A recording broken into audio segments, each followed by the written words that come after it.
डहर की town committee जे administrator assistant commissioner Rizwan नज़ीर पारां 270 मुलाज़िमनि खे जबरी नौकरियुनि वारी निकाली ॾेई पघारूं बंदि करण ख़िलाफ़ टाउन कमेटी जे मुलाज़िमनि पारां बुख हड़ताल जो सिलसिलो शुरू कयो वियो। इन मौक़े ते अवामी आवाज़ सां ॻाल्हाईंदे आज़म खटियाण सनाउल्लाह रमज़ान सूमरो चयो त बिना जवाज़ उन्हनि जूं पघारूं बंदि कयूं वियूं आहिनि। हू 7 सालनि खां ड्यूटियूं करे रहिया हुआ। हाणे टाउन कमेटी अंदरि उन्हनि लाइ दरवाज़ा बंदि कया विया आहिनि। संदनि चवणो त उन्हनि वटि original order joining letter service book बि मौजूदु आहिनि। हुननि चूंडियल नुमाइंदनि सिंध हुकूमत ऐं चीफ जस्टिस सुप्रीम कोर्ट खे अपील कई त उन्हनि जूं पघारूं बंदि कंदड़ एसी खे बरतरफ़ कयो वञे ऐं उन्हनि खे पघारूं ॾियारियूं वञनि। सिंध गवर्नमेंट खे अपील कयूं था असां तव्हांजा वोटर आहियूं, तव्हांखे वोट ॾींदा आहियूं।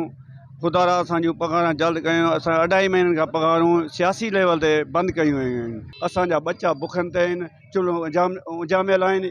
ईद खां वठी हे सभु मुलाज़िम नेठ आख़िर सभु मुलाज़िम ख़ुदकशी करण लाइ तयारु आहिनि। इन जो ज़िम्मेवार इंतिज़ामिया TMO नाज़िर हुसैन चुगताई हूंदो। असां ग़रीब मज़दूर आहियूं, महिनत करूं था, डेली पंहिंजी ड्यूटी बि करूं था। उन बिना जवाज़ असांजूं पघारां बंदि कयूं वयूं आहिनि।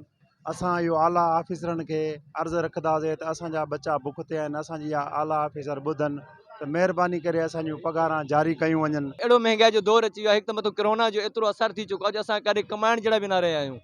वरी बहितर 2-2 महीननि जूं तनख़ाहियूं न मिलनि, पोइ उहे घर कहिड़े नमूने हलंदा। मां सम्झां थो इहा ख़ुदकशी करण खां सो बहितर आहे, छो जो हिन सां इहा गोली आहे हिकु हणे छॾी आहे जो असां तनख़ाहियूं न हुअण माना एतिरो असांखे ख़ुदकशी त मजबूर करे छॾियो आहे। विज़िट कयो अवामी आवाज़ मीडिया ग्रुप जी वेबसाइट awamiawaz.pk